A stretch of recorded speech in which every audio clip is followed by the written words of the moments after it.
L'Ordre souverain des chevaliers de justice est à la fois une association monégasque et un ordre international. Au niveau local ou mondial, sa priorité est de développer des actions caritatives sur des sujets méconnus du grand public. Jeudi dernier, l'association a convié des personnalités monégasques à l'hôtel Miramar pour faire connaître sa volonté de combattre une maladie répandue et pourtant très peu médiatisée, la fibromyalgie. Dans les pays industrialisés, nous savons qu'il y a entre 2 et 6% de la population qui est touchée par cette maladie. Alors ce n'est pas une maladie à proprement dite mortelle, par contre c'est une maladie qui est très handicapante, pénible, très pénible.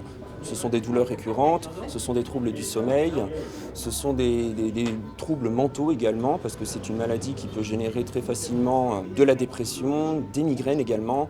Donc c'est une maladie malheureusement qui touche beaucoup de gens et puis qu'on a surtout énormément de mal à détecter.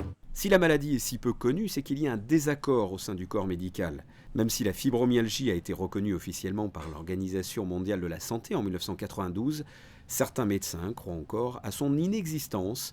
Si elle est bien réelle, la fibromyalgie provoque des symptômes encore trop aléatoires pour faire l'unanimité. Le problème, c'est qu'on n'a pas de symptômes permettant d'établir à coup sûr qu'un patient souffre de fibromyalgie.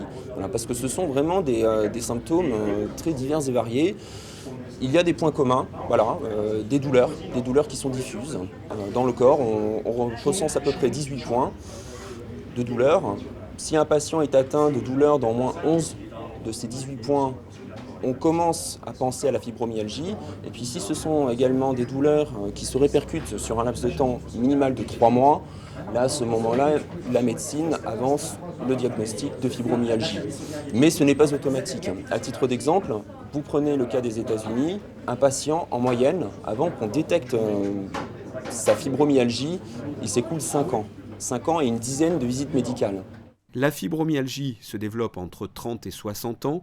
Dans 80% des cas, ce sont des femmes qui sont touchées. L'Ordre souverain des chevaliers de justice ne cherche pas à lever des fonds.